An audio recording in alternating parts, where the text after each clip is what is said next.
Hi friends, I'm Michael Kingswood. It's story time. And hey, happy Independence Day to all my fellow Americans. It's a day late. It's July 5th as I'm recording this. Um, like somebody said online, for the Brits, July 5th, Good Riddance Day. I don't remember who I heard that from, but I thought it was funny. But yeah, it's been an interesting week.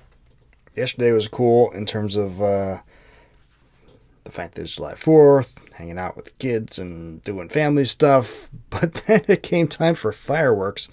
And it's big old sparklers for the kids, and me and the ex are taking them out to go walking around the streets and see fireworks. And you have sparklers, not fireworks for the kids. But anyway, big old sparklers.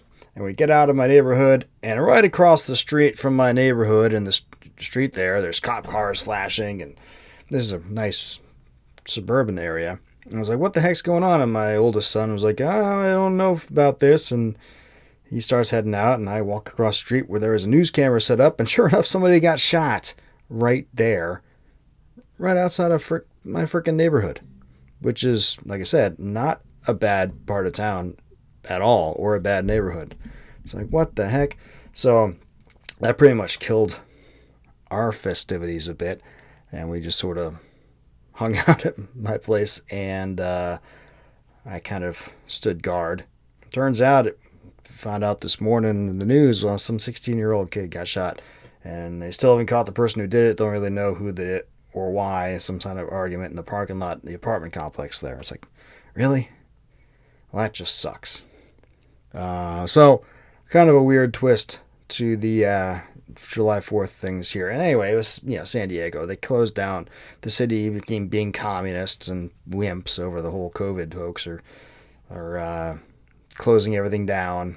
They turned off the big fireworks displays. But man, there were still fireworks going off everywhere all over town. Heard it all night. Pop, pop, pop, pop, pop, pop. Fireworks. A couple times I was like, is that more gunshots? Because it sounded like it. And clearly the gunfight at the apartment complex there was, well, I can't speak to if it was intentionally timed to correspond with fireworks or not, but still seems like a decent time to do it. Sheesh. But anyway, so in spite of California and Southern Cal and San Diego being, communists who hate America, apparently there was still a really good 4th of July celebration anyway. So that's cool. It was just more subdued around here because of, crime right outside of the neighborhood, for God's sake.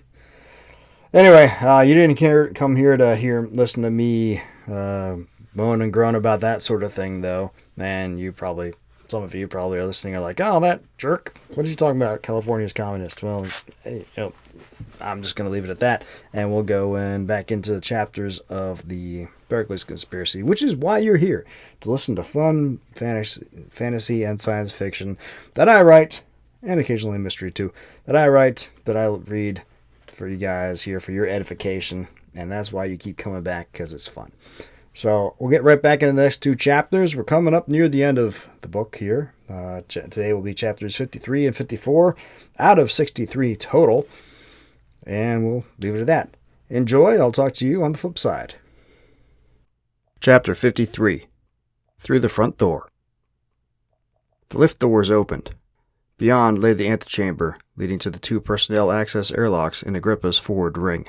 Wide, spanning a good third of the loading ring's circumference and deep, a good 100 meters or more from the lift entrance to the far wall, it was for the most part open, save for a few structural columns at regular intervals and brightly lit by recessed lights in the ceiling. Joe had seen the personnel staging area countless times, but it always struck her, in the hours before passenger loading, as a sad place, a lonely place. Today, it struck her as ominous. On the bright side, the wide open area made it nearly impossible for anyone to sneak up on her group, at least from within the area that was not rendered invisible by the ring's curvature. But it also meant that they would be clearly visible to any watching eyes, and there were many of those lurking around. The company had myriad security cameras installed, covering every square centimeter of the area, or as close to it as they could. Same with the access tunnels they had just departed, and the lift. Joe had no illusions that they had somehow managed to sneak in here unobserved. Maybe if they had not been discovered earlier they could have, but now... For a heartbeat, she considered ordering Malcolm to hit the up button, retreating to Carl's orbital transport and fleeing back to the planet. Just as quickly, she dismissed that thought. It was foolhardy in the extreme. There was no chance they could make it back to the craft without being intercepted. If there was any hope, it lay in moving forward toward Agrippa. And yes, she was at a disadvantage here, but if she could get through that airlock and aboard the ship, that all changed. With the access codes Jervis's IT people had programmed in for her, codes that were, to any but the most intimately observant eye, authorized by Harold Jameson himself, she could render the ship impregnable, or close enough to it. Close enough to get the thrusters and reactor online, and get them the hell away from there. Hopefully.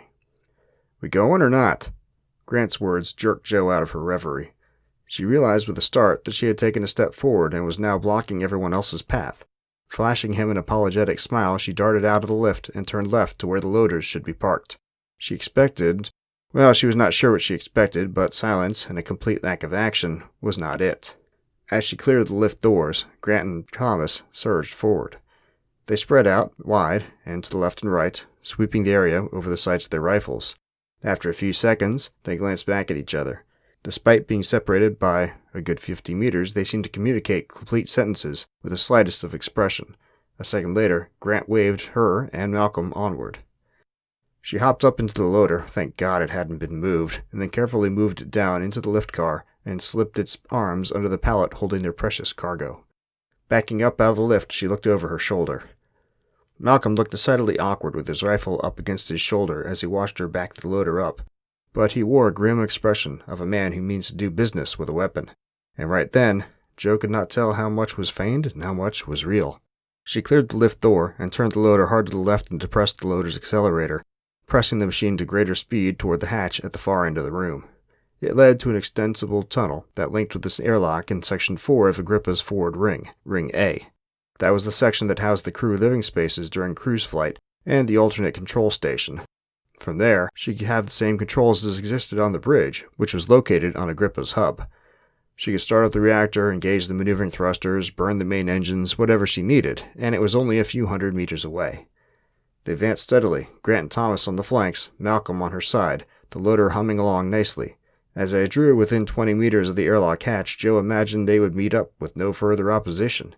That Chandini had been so flummoxed by their trick on the lift that she had not been able to redeploy her forces in time to intercept Jo and her team. They were going to get aboard Agrippa, Grant and Thomas as well as Malcolm and her, and make a clean getaway, and then it was off to the stars, and no more worrying, no more grief, and no more concern. She would return the alien's babies home and be regarded as a hero by alien and human alike. If only. They were close, less than 20 meters from the airlock hatch when Jo heard it. Booted feet, running, and getting louder. She glanced aside past the curvature of the floor, saw a flicker of movement off to the right, looking left, the same, except that the flickering became figures running toward her party. Figures that were dressed in black assault gear, body armor and everything, and carrying rifles. About a dozen troops total, more than enough to take her little group down. Except Jo had just seen Grant and Thomas defeat a half a dozen men who were presumably well trained, without effort. Maybe... The two brothers shot glances at each other, and Jo saw the helpless resolve on their faces. They were outmatched, and the brothers knew it. They did not hesitate, though, bless them. Grant shot Jo a hard look and shouted, "Go!" Then he ran forward to meet the troops approaching from the right. Thomas took the left.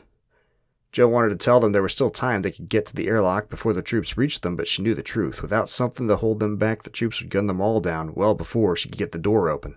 So she floored the accelerator and the loader lurched forward. It surged past Malcolm, who had broken into a run as soon as the troops came into view. "Get on," Jo shouted, and he obliged, leaping onto the side of the machine as it passed him. If they had far to go, he probably would have fallen, as precarious as his perch was. But as it was, they crossed the remaining distance to the airlock in just a few seconds. Even still, he looked relieved when he dropped back to the floor.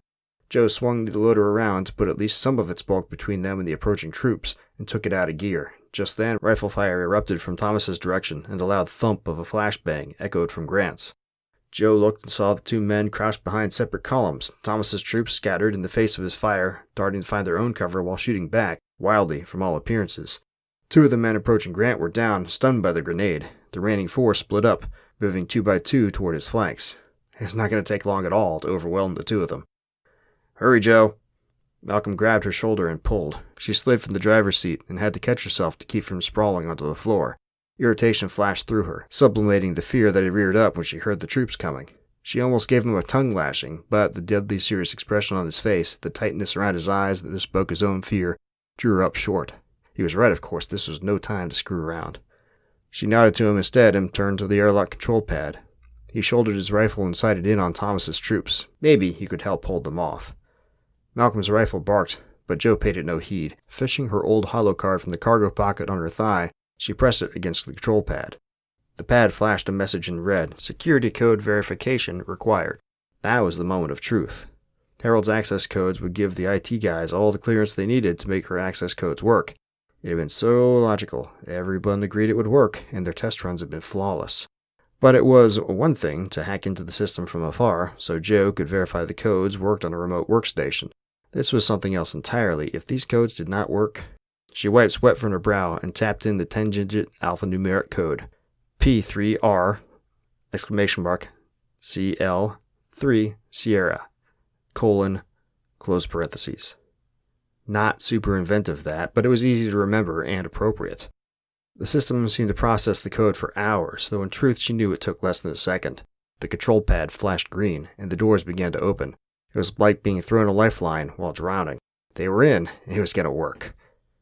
Joe glanced over her shoulder. "Malcolm, come on." Her words stuck in her throat as she turned her head back to the now open hatch and the tunnel beyond that led to the Agrippa's outer airlock door. Agent Moore stood just inside the doors, dressed in black combat fatigues, with her hair pulled back from her face. She wore a grim expression and had a plasma pistol in her hand, held at the ready, and pointed right at Joe's head. "Hello, Captain Ishikawa," she said, in a tone that would have frozen molten steel. Chapter 54. Standoff. Malcolm spun around, bringing his rifle to bear on Agent Moore, but held up short as she made a little tisking sound and flexed her fingers on the grip of her weapon. Her index finger slipped into the trigger guard. She was ready to shoot. "Chandini would rather I take you two alive," she said, "but if you prefer otherwise..." Another flashbang detonated off to the right. Joe hoped that meant Grant was gaining ground against his group of troops, but right then that was the least of her concerns.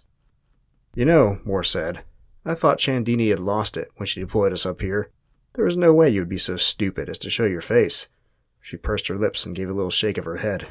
"Guess I was wrong." "Put down the gun, Jacqueline," Joe said in her vintage, cool under pressure captain voice. Moore snorted. "Not gonna happen. You're caught. Might as well admit it to yourselves now." Her lips twisted into a sneer. So close, and yet so far. Joe glanced towards Malcolm. He had lowered the barrel of his rifle so it aimed at the floor near Agent Moore's feet. Probably did not want to give her a reason to shoot. Not a bad plan, considering there was no way she would miss at this range. All the same, it would have been nice if you were a bit more ready, just in case. She drew a deep breath and looked Agent Moore directly in the eye. "Neither Malcolm nor I want to hurt you." The sneer returned again. She, at least, could not hurt Agent Moore, and they both knew it. Joe tried another tack. "Do you even know why you're here?" Agent Moore's eyebrow quirked upward. "I'm apprehending fugitives who..." Another burst of rifle fire from Thomas's direction, too many rounds to have just come from him, interrupted her. The multitude of shots made her lips turn upward into a small smile. Her people were winning, and she knew it. She continued, "You are attempting to make a getaway after having stolen government property. Not to mention having disclosed classified material, evaded arrest, and assaulted a number of federal officers." Again with the tisking sound. "You two are going away for a very long time." Her eyes flicked toward Malcolm. "Put down the rifle, Ngubwe, before you make me nervous." Malcolm made no move to comply, bless him, but his rifle barrel did lower a few centimeters further. His scowl would have turned Medusa to stone, but it did not faze Agent Moore in the least. Joe shook her head. "So you really don't know." Typical, and not unexpected. Agent Moore was a worker bee. She did not need to know what was going on, not in detail. She just needed to know enough to help her catch her quarry. And to not ask questions beyond that. "We encountered aliens when we were out there on the Pericles." Surprise, followed by confusion and irritation, flashed across Agent Moore's face. And was that perhaps a bit of wonder quickly suppressed? More gunfire, this time in Grant's direction. It was much closer now. They were stranded. They were dying. They gave us their eggs, their babies, and asked us to return them home. We turned them over to the NSA when we returned, along with the tech they gave us in payment. And do you know what Chandini did? "Shut up," Agent Moore said through clenched teeth. She flexed her fingers on the grip of her gun again. "Turn around and get down on your knees." Joe did not move. She kept staring straight ahead at Agent Moore's eyes. She had flinched a little bit there, at the word babies. "Chandini sent them to that lab in Australia, the one we raided the other day. They took those eggs and cut them open. experimented on the alien babies inside and discarded them like they were so much rubbish. Again, the slightest of flinches. Joe took a small step forward. "Do you have any children, Jacqueline?"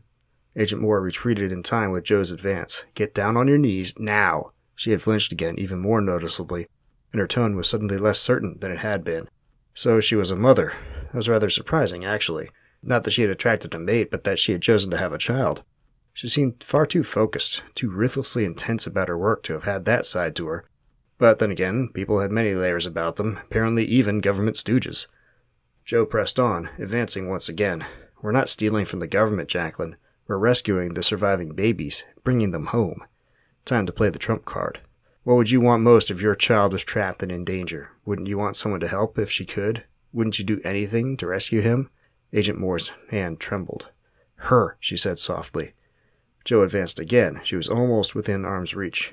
"If someone hurt your little girl, if you killed her and tried to claim it was in the name of science, what would you do with the person when you found out?" Agent Moore's frown deepened. Almost too softly to hear, she murmured, "I'd kill him." "So you see," Joe said, "we're not just trying to save those babies. We're trying to save the rest of us as well." For a second, Joe thought she'd gotten through, that Agent Moore would understand and let them pass. And then that second passed.